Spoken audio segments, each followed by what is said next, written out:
You ever notice how everyone seems to be chasing the same dream? The corner office, the six-figure salary, the house in the suburbs, the perfect family portrait. And you're told this is success. This is what winning looks like. But here's a question that might disturb you. What if the life you're killing yourself to build was designed by someone who's never even met you? What if your entire success formula was written by someone else? Friedrich Nietzsche saw this a century ago. He watched people spend their entire lives climbing ladders that were leaning against walls they never chose, following maps to destinations they never wanted to reach, becoming successful by standards they never agreed to. And he realized something most people never figure out. The most dangerous prison isn't made of iron bars. It's made of inherited beliefs about what your life should look like. Right now, you're probably living according to rules you didn't write, working toward goals you didn't choose, measuring yourself by standards you didn't create. And the really twisted part? You think this is your idea. You think this is what you want. But Nietzsche would ask you a simple question. If you stripped away everything society told you to value, everything your parents expected, everything your culture demands, what would you actually choose? Who would you actually become? In the next few minutes, we're going to explore something that will fundamentally change how you see your entire life. We're going to examine the invisible script that's been running your decisions without your permission. And if you're ready for this level of truth, this kind of depth that most people actively avoid, then support this work with a like and subscribe, because what we're about to uncover isn't comfortable. It's not supposed to be. Real transformation never is. This isn't just philosophy. This is about why you feel exhausted pursuing goals that should excite you, why achievements feel empty the moment you reach them, why you're successful by everyone else's definition, but miserable by your own. Get ready, because understanding this changes everything. Most people believe they're thinking for themselves. They make choices, set goals, build lives, and call it autonomy. But Nietzsche understood something profound. The vast majority of human beings are not living their own lives. They're performing a role written by what he called the herd. Society, culture, tradition. The collective voice that whispers in your ear from birth, telling you exactly who to become. And here's what makes this so insidious. You don't even realize it's happening. The herd doesn't announce itself. It doesn't say, now we're going to program you. It just does it. Through every comment from your parents about what's respectable, through every movie showing you what success looks like, through every social media post defining what's enviable. Layer by layer, the herd builds your values without your consent. Nietzsche called this slave morality. Not because you're literally enslaved, but because you've adopted someone else's definition of good and bad without questioning it. You believe hard work is virtuous because you were told it is. You believe wealth equals success because everyone around you believes it. You believe certain careers are respectable and others aren't based entirely on collective opinion you never examined. Think about your current goals, the promotion you're chasing, the lifestyle you're building toward, the person you're trying to become. Now ask yourself honestly, did you choose these? Or were they chosen for you by a culture that benefits from you wanting exactly what it needs you to want? Here's what Nietzsche saw that nobody else did. The system doesn't need to force you. It just needs to make you want what keeps the system running. You want the house because home ownership equals success. You want the title because hierarchy gives meaning. You want the car, the watch, the vacation photos because these signal value in the social game. But what if you removed the audience? What if nobody could see your achievements, judge your choices, measure your worth? Would you still want the same things? This is where most people's minds start to break. Because if you're honest, really honest, you'll realize that much of what you want because you were taught to want it. Your success formula wasn't discovered. It was installed. And you've been following it so faithfully you forgot you could question it. Nietzsche wrote about something he called the last man, the person who's given up on becoming anything extraordinary, and instead just wants comfort, security, and the approval of others. The last man doesn't ask difficult questions because difficult questions are uncomfortable. The last man doesn't pursue authentic desires because authentic desires might not be socially acceptable. The last man just wants to fit in, be safe, and die having never really lived. Look around. The last man is everywhere. People working jobs they hate to buy things they don't need to impress people they don't like. Following the formula, checking the boxes, doing what's expected. And they call this success. They call this winning. But Nietzsche would call it the slowest form of suicide, the death of the self in service to the herd. The first sign creeps up slowly. What Nietzsche called resentment, a deep, unnamed bitterness toward life itself. You've followed the rules. You've done what you're supposed to do. You've achieved what you're supposed to achieve. And yet something feels fundamentally wrong. Not wrong enough to change, just wrong enough to make everything feel grey, meaningless, hollow. This isn't depression. This is your authentic self suffocating under the weight of borrowed values. It's your soul rebelling against a life it never chose. Every time you force yourself to care about things you don't actually care about, every time you pursue goals that don't genuinely excite you, your psyche keeps score. And eventually, that score manifests as a pervasive sense that something essential is missing. Nietzsche would say you're experiencing the consequence of betraying your own will to power. Not power over others, but power over yourself. The drive to become who you actually are, rather than who you've been told to be. When you suppress this drive, when you trade your authentic becoming for social acceptance, your psyche doesn't forget. It just turns the aggression inward, creating the perfect breeding ground for quiet desperation. If you're recognizing yourself in this, if you're seeing how much of your life has been performance rather than authenticity, then write it down. Not for me, for yourself. Admit one thing you're pursuing that isn't actually yours. One goal you're chasing because you're supposed to, not because you want to. Just naming it begins to break its power over you. Here's where it gets personal. The happiness paradox. You achieve the goal you were told to achieve, and instead of fulfillment, you feel nothing.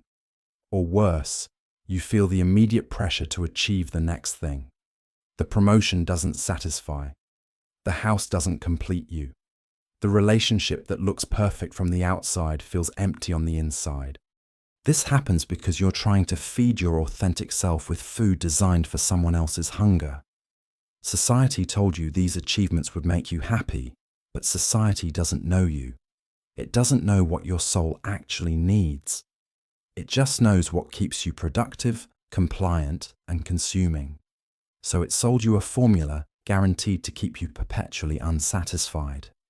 Here's what Nietzsche saw clearly. Modern humans had killed God, but hadn't created anything to replace the meaning God provided. So people filled the void with materialism, careerism, and the pursuit of comfort. But none of these provide actual meaning. They're just distractions from the terrifying freedom of having to create your own purpose. The system loves this. It loves that you're empty, because empty people buy things to feel full. Empty people work themselves to death to feel valuable. Empty people compete desperately for status to feel significant. Your emptiness is profitable. Your dissatisfaction drives economic growth. The last thing the system wants is for you to discover what actually makes you feel alive. Notice the pattern emerging here. Comparison addiction. You can't help measuring yourself against others constantly. Your success only feels real if it exceeds someone else's. Your achievements only matter if they're visible, impressive, enviable. You're not living your life. You're performing it for an invisible audience that never stops judging. This is what Nietzsche called the herd instinct.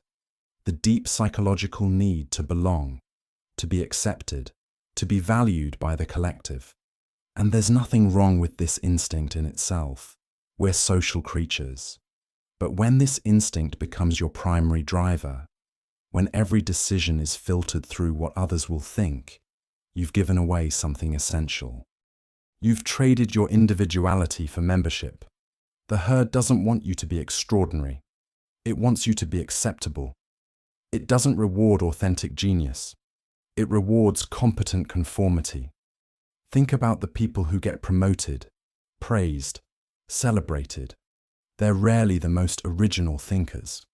They're the ones who color within the lines most skillfully, who perform the role most convincingly, who threaten the status quo least. And here's what makes this trap so perfect. The better you get at conforming, the more the system rewards you. So you keep conforming, you keep performing, you keep measuring yourself by how well you fit into expectations that have nothing to do with who you actually are. Until one day you wake up and realize you've become a stranger to yourself. This one hits different. Distraction dependency. You can't sit with yourself anymore. Silence feels unbearable. Being alone with your thoughts creates immediate anxiety. So you fill every moment, scrolling, working, consuming, anything to avoid the discomfort of your own presence. Because deep down, you know something's wrong, and stillness would force you to confront it. Here's what Nietzsche understood about this. The inability to be alone with yourself isn't a personality quirk. It's a symptom. It means you're running from something. And what you're running from is the gap between who you are and who you've become. Between your authentic desires and your performed life. Between your genuine values and your adopted ones. The herd encourages this distraction. It provides endless stimulation, infinite content, perpetual busyness.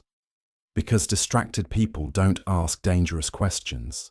Distracted people don't examine their lives deeply enough to realize they're living the wrong one. Distracted people are manageable, predictable, controllable. They stay in their lane. They follow the script. But your soul craves the opposite. It craves silence, stillness, the uncomfortable confrontation with who you actually are versus who you're pretending to be. This confrontation is terrifying because it demands change. It demands that you stop lying to yourself about being satisfied. It demands that you admit you've been following a map to nowhere. Pay attention to this. The meaning crisis. You have everything the formula promised. The career, the income, the lifestyle, the achievements. And yet life feels fundamentally meaningless. Not bad, just pointless. Like you're going through elaborate motions that don't add up to anything that actually matters. Like you're busy but not purposeful. Active but not alive. This is what happens when you succeed at someone else's game. The prizes don't mean anything because you never wanted them for yourself. You wanted them because you were taught they equal success. But success without personal meaning is just sophisticated emptiness. It's the most comfortable form of despair. The kind that's hardest to recognize because it looks so good from the outside. Here's what Nietzsche spent his entire career studying. Humans need meaning more than they need pleasure. We can endure almost any suffering if we believe it serves a purpose we've chosen. But we can't endure comfort without meaning. That creates a specific kind of psychological torture. The torture of having everything and feeling nothing. Of winning and wondering why it doesn't matter. If you're in this meaning crisis right now, if you're feeling the emptiness despite the achievements, then write this in the comments. Name one thing that actually makes you feel alive when you do it. Not something that looks good. Not something that's impressive. Something that makes you feel genuinely present. Genuinely yourself. Genuinely alive. because that's the breadcrumb trail back to authenticity. Now we arrive at what Nietzsche called the revaluation of all values, the moment when everything we've discussed comes together into a single disturbing realization. Your entire value system might not be yours. Every belief about what's good, what's important, what's worth pursuing, you might have inherited these without examination. And living by inherited values is what Nietzsche would call the ultimate betrayal of self. Think about it this way. You were born into a world with pre-existing hierarchies. Certain careers are prestigious. Certain possessions signal success. Certain lifestyles are enviable. And from birth, you absorbed these hierarchies like a sponge absorbs water. You didn't choose to value what you value. You were taught to value it, conditioned to desire it, programmed to pursue it. Nietzsche asked a revolutionary question. What if we questioned everything? What if we took every value we hold and asked, where did this come from? Who benefits from me believing this? What would I actually value if I was creating my values from scratch, independent of all social conditioning? This is what he meant by revaluation. Not just accepting different values, actually creating your own. This is terrifying, because it means nothing is sacred. Nothing is automatically good or bad. Nothing is inherently meaningful or meaningless. You have to decide. You have to create meaning rather than finding it. You have to become what Nietzsche called the creator of values, someone who takes radical responsibility for determining what matters. The prison isn't out there. It's in here. The chains aren't made of social pressure. They're made of your own unexamined beliefs. You can't escape by rebelling because rebellion still defines itself against what it's rebelling from. The only way out is through the uncomfortable process of examining every belief, questioning every value, deconstructing every assumption until you discover what's actually real underneath all the programming. Nietzsche wrote that man is something to be overcome, not improved, overcome, meaning the person you are right now, shaped entirely by social conditioning, needs to be transcended. You need to become something that's never existed before, not a better version of what society wants. Something authentically yours that society might not even have a category for. And this is where everything changes. This is Nietzsche's most powerful and terrifying question. Eternal recurrence. Imagine that you had to live your exact life over and over again, infinite times, every joy and every suffering, every triumph and every failure, every moment exactly as it happened, forever, without change, without escape. Would you be filled with horror or ecstasy? Most people would be horrified, because they're not living lives they've chosen. They're living lives they've accepted, following formulas they never questioned, becoming people they never decided to be. The idea of repeating this forever is nightmare fuel. It reveals the truth they've been avoiding. They don't actually want the life they're living. They're just too afraid to admit it. But what if you created a life so authentically yours, so aligned with your deepest values, so true to who you actually are, that you would say yes to living it eternally? That's not just the goal, that's the test. Every decision you make, ask yourself, would I choose this again and again forever? If the answer is no, you're betraying yourself. If the answer is yes, you're finally living. This eternal recurrence isn't about literal reincarnation. It's about psychological honesty. It's Nietzsche forcing you to confront whether you're truly living or just going through motions, whether your life is authentically chosen or simply accepted, whether you're becoming yourself or performing someone else's script. And once you ask this question honestly, everything changes. So here we are at the choice. You can close this and go back to the comfortable formula. Keep chasing goals you were given. Keep measuring yourself by standards you didn't create. Keep performing a role written by others. The system will welcome you back. It needs you to keep playing the game. Or you can take what Nietzsche called the harder path, the path of genuine self-overcoming. You can start questioning every goal to discover which ones are actually yours. You can examine every value to see if it serves your authentic becoming or just keeps you compliant. You can face the terrifying freedom of having to create your own meaning in a universe that provides none. This isn't easy. Everyone around you is still following their formulas, and they'll pressure you to follow yours. Your family wants you successful by their definition. Your friends want you relatable by their standards. Your culture wants you valuable by its metrics. Breaking free means disappointing people. It means facing disapproval. It means walking away from paths that look good but feel wrong. But here's what Nietzsche knew. A life lived authentically, even if difficult, is infinitely more real than a comfortable delusion. One moment of genuine self-expression is worth more than years of performed success.